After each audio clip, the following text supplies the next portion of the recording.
What's going on, guys? New week, and don't have very much lined out on the car this week, but we're gonna make do with what we have. So over the weekend, me and Dakota, we went to Kingsman, Kansas, and we bought that grill that I was talking about in the last video. So the idea with the grill is we can put it up here, and then once it's mounted, I'll be able to figure out where I want to put the headlights and either make the housings for those or just find some really cool old ones. With the time crunch, probably going to be making the housings, which ain't a bad deal. I've made them before. So we will be focusing on that, and then I will get some measurements, and we will figure out what type of radiator we need to put in this thing. So with the radiator, we'll have the electric fans, and that way we don't have an open fan and taking somebody's fingers off. So we don't want any of that. So I'm going to try and get the grill mounted today. I'll show you what that looks like here. So this is a old Model A grill. Now the bottom of it is gone, which is fine because this piece is actually going to be below the car. So that's not an issue at all. It looks beat up. I did go ahead and reinforce the back of this to where these don't move near as much as I did before because they're actually on the verge of like just falling off. So we don't have that problem now. So the idea is I'm going to get this, we're going to stick it up there, and we're going to see what it looks like. Okay, so obviously this is going to come forwards because that's not very much room at all. But I just got it sitting on the rack right there, and I think it looks pretty good. So I need to figure out some mounting, and we'll get this thing welded to where it's actually structurally sound and be able to mount a radiator in it without it falling apart. So that's the next step. Probably end up using the square tubing that I have and just kind of hope it works. So I really don't want to mount it on the outside because I know it's going to stick out, and I'd like to be able to keep all the mounting kind of hid. So that's what we're going to try to do. If it doesn't work out that way, no biggie. We can figure out something else. So anyways, let's see what we can do here.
With the front brakes being changed now, there is no resistance. The other ones were rusted up, frozen up. So just to kind of show you that this car does not need very much power, but we're going to give it quite a bit of power.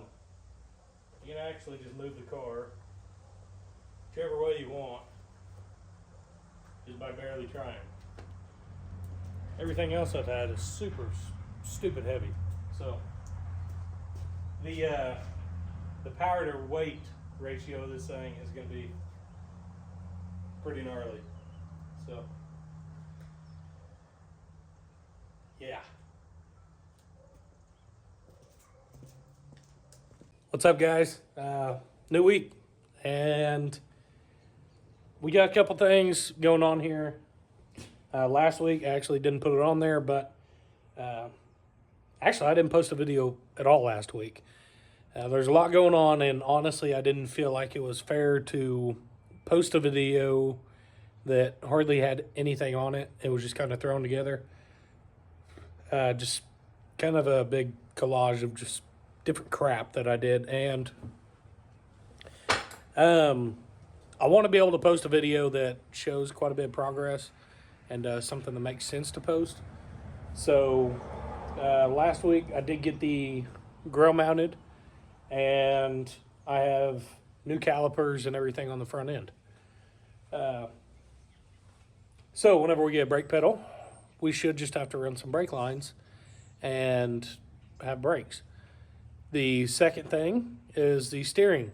So I did go ahead and get a steering box. We are going to run into an issue. So once the steering box is mounted, my steering will actually be reversed until after February. So the part that I'm needing to actually change that is like $300. So I'm going to wait until after the show. The reason why it's reversed is because I am mounting this gearbox backwards from what you would normally mount one on this type of frame. Now, before you guys say, oh, just get a different gearbox, just do it differently and everything else, I'm on a time crunch, and this is what fits this whole front end already. So I don't want to even mess with it. I mean, I want to be able to mount this thing and be able to turn the wheels. That's the main goal right now. So I made a plate that we're going to weld to the frame that the gearbox actually sits on. And we're going to get that on. I do have the headlights made, so that's going to be a big one. They look phenomenal. I love them. I mean, they look great. So we'll get those on, and we're just going to be kind of thrashing some crap out and get some stuff done this week. So this is a 5-inch headlight. This is just a ring gear out of a rear end.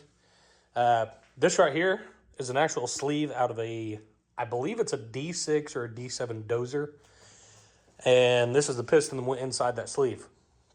So what I did is just cut it down, welded this ring gear on it, and I got some wire, copper wire here.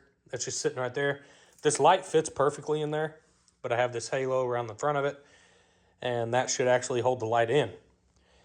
So yeah, I mean, that's basically what the whole deal is here. Now, as far as working on the light, being able to plug it in from the back of it, all you have to do, try and do this with one hand here. This piston actually still slides in and out. So the idea here is to drill a hole, tap it, put a bolt in it on the bottom to where you can't see it. And if I ever do have to unplug that light or plug it in or, do whatever I need to, I can slide that piston out and be able to reach my arm in the sleeve and be able to do that. Now, as far as changing the light, I just got to cut these wires and rewire it in. It's not that big of a deal because that light, it'll just pop right out.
What's up, guys?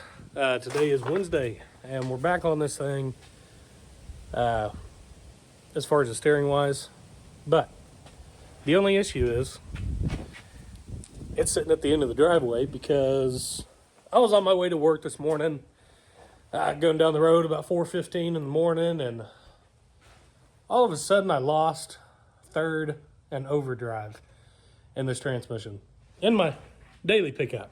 So that sucks. I could only go like 35 mile an hour, still had 30 minutes to go to work. Decided probably not best to just run on this thing and burn the transmission up, if it's not already burned up. But so limped it back here to the house. Took me a vacation day, and well, I got the paint off and everything, and luckily the oil and stuff that came out of the pan was not filled with metal shavings. It was a little burnt. So hopefully I didn't burn the clutches up or anything like that.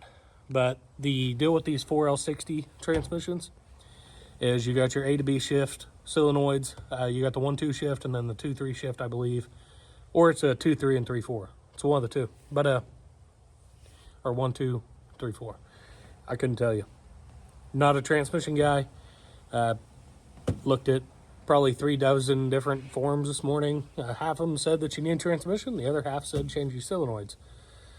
So luckily the parts store had one solenoid, and I decided since you have to drop the pan to actually change it, I'm just waiting on the other solenoid, and we're going to try it. So until then, I have a couple hours to spare and a couple hours to freeze outside working on the steering on this thing. So the idea is I need to get the shaft where it needs to go, and we're going to get welded up, and then once it's welded, we will go ahead and place it into the car, and that'll be basically as far as we go on the steering until I get a separate shaft with a steering wheel. So that's the idea with that. What I'm going to do is go ahead and get this lined out, see where it needs to go, and we will get welded up. So anywho, there's the steering shafts here. I do have the other joint is actually already on the car. So what we're going to do is slide this through. And I did drill a hole. There's one right there. That's where the steering shaft is actually going to go through. But when you slide it into there, get an idea where we're going to go. Set that there. And then this piece will actually slide out of there. And we need to put this on.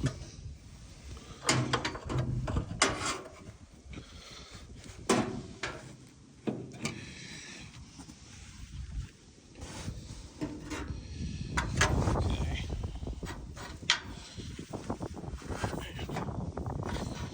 Slide it out of there. We're gonna do now.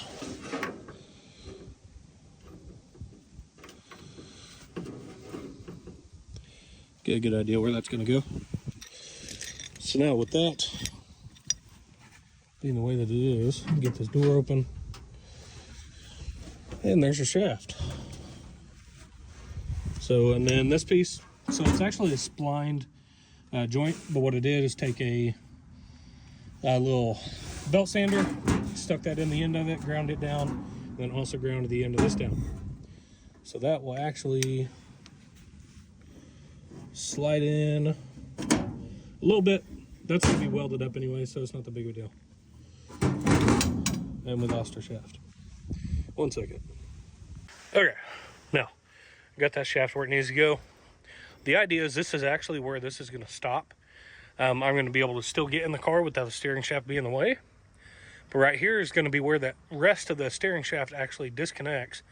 We'll have a quick disconnect here, and the rest of the shaft will be a part of the steering wheel. So the only other deal that we need to do here is we need to make ourselves a piece of flat steel. That way we can put that on.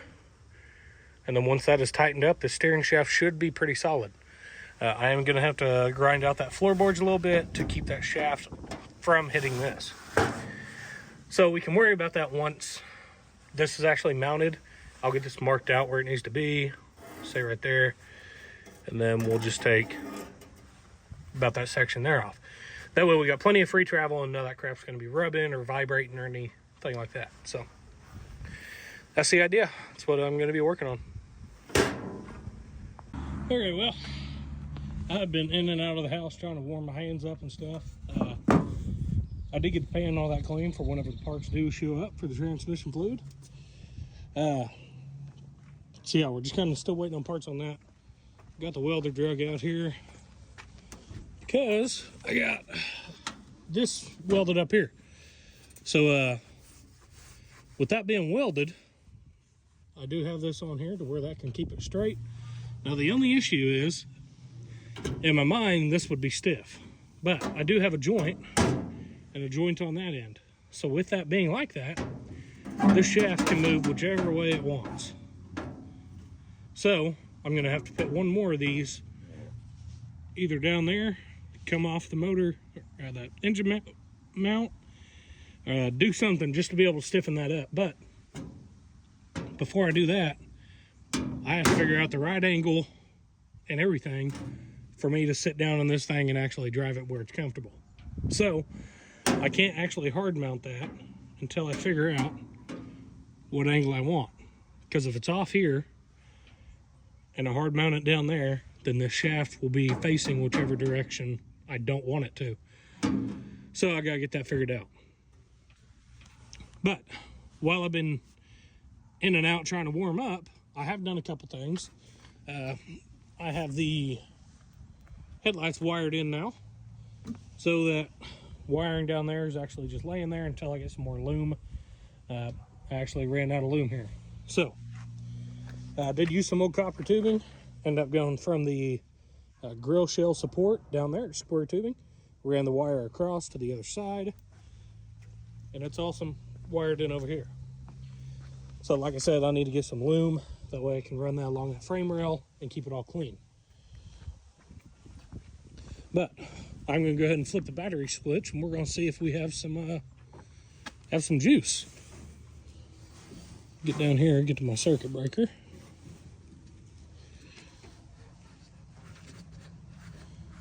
It's gonna get some getting used to for sure. Okay. That. Turn our main power on here. Then it's gonna be this switch. Right. I'll get all that tied up too, so don't worry about it. Now that one's on. Now, see if the lights are on. There they are. So, we have headlights. And those are the high beams. Okay. So, I got the high beams on. As far as going low beams, I'm not worried about it. These headlights are old enough. The high beam is the lowest beam on the newest vehicle, so we're good. Some of these other guys, looks like they atom bomb went off going down the road. They're so bright. So we're just gonna leave it like that. Turn that off, and they're off. Well, he would be correct. I did work on the rat rod a little bit. Well, I know we're going kind of back and forth here, but this is your shift solenoids. So hopefully these fix it. I'm gonna crawl under there and change them real quick. So these are the little sensors that need to be changed. Not sensors, but solenoids. So we're just gonna unplug them. Do one at a time so we don't get mixed up here. Gotta find my pick, sorry. This little clip should pull that up. Oh. See that shot shit out? Yeah, it's spring loaded. So luckily we didn't lose that. But I'm gonna stick the new one in. It's gonna take both ends, so. Okay, well, we got that one changed. So yeah, that's good. Now we're going to, I'm actually going to set the phone down. Maybe you guys can see, I'm not too sure. Pop this one out.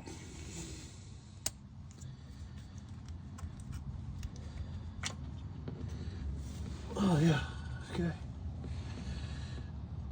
So there's the old one.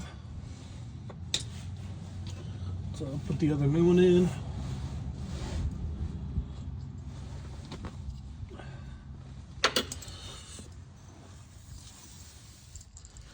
Here it is.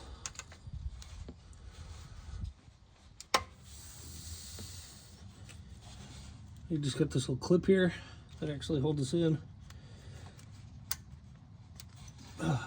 Push it in. She's good. Hook your connector back up. Now I'm double checking all this wiring, making sure that nothing is actually broken that could be causing this issue too. So there's, I believe, 4 more sensors that you can change. So this whole deal is actually a component that actually has all the wiring and everything. This is the other solenoid. I'm not 100% on what it does. This one and that one. So you also have like a, I believe it's a 2 to 3 or 3 to 4 shift on this one, but it's actually for downshifting. That one is going to be for your torque converter. It's going to do whatever it does in this magical box to work with the fluid. But these are the main shift solenoids that we wanted to worry about. So that's why I actually changed those today. Now with those being changed, I will go ahead and clean this surface. We're going to get some silicone on the pan, put the gasket on, get everything bolted back up. Hopefully fill this thing up and hopefully it works. So, well, we got the fluid in it. I ended up taking 6 quarts. Transmission pan, torque, put on everything that needs to be. So we're gonna try and drag this thing out. We're gonna test drive it real quick. All right, I'm definitely not filming and driving. Let's take this thing on a rip. Let's go this way, actually. Out of the school zone. So in first gear, there's second.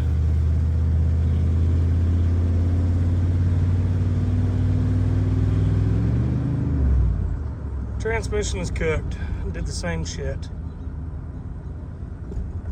Damn it.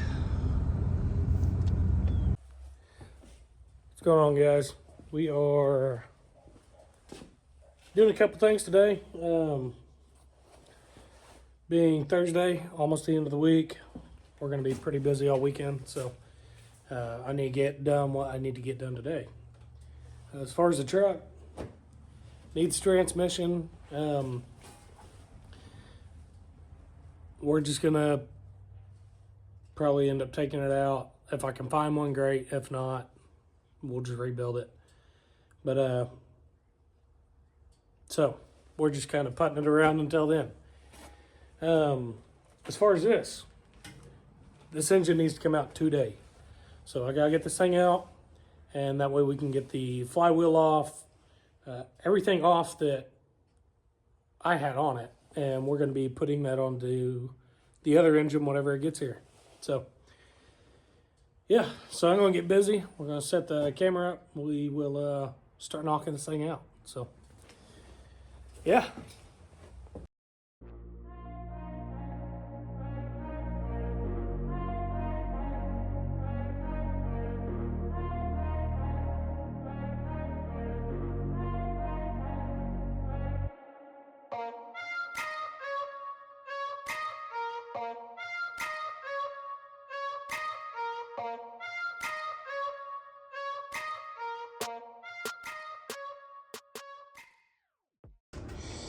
Engine's out. Last thing I need to do is actually take this flywheel off. But it takes a 5/8 12-point socket. All I could find is a 6-point, so I'll grab one from the shop tomorrow. But yeah, engine's out. So kind of sucks seeing, but you know, I mean, we gotta do this, I guess. It's better to have one running than not running. Got 40 or 50 days or something like that until Starbirds. So yeah, working on this as fast as I can. Hopefully get this thing done in time. Yeah. Just have to keep chooching away until we get some things kind of lined out. So, as far as the steering, we do still lack a little bit on the steering. The headlights, they're done. Taillights, I mean, all the lighting is basically done. The drive shaft, I am going to go ahead and order a slip yoke for the transmission. We'll get that ordered. Once we get that, we can actually get a measurement on where the drive line needs to be, and I will have that sent off and we'll have it cut. With that being done, the drive line will be good, and we lack on the brakes, half the brakes. We really just need the pedal and the master cylinder and run the lines for it. Once that's done, we'll have the brakes, lights. Once we get the engine, we'll have the engine. And then after that, we have the cooling system. That's going to be a little bit bigger one. It's not difficult. It's just expensive. So we will get that whenever we can. Let's see. And that might be as far as we get, as far as getting it to the show. You know, I mean, if we get all that knocked out and we have a little bit of time left over, we will do some different things. Such as flames, maybe. I mean, it'd be cool to have this thing shoot some flames at Starbirds. Yeah. That's about all I got as far as this week. We are going to be busy the rest of the weekend, so I don't have time to do anything else to it. Hopefully we get this guy over here. We will swap the engines out and hopefully get everything lined out. So, anyways, I appreciate you guys watching. That's as far as we're going to go this week. So, yeah, I'll see you next time.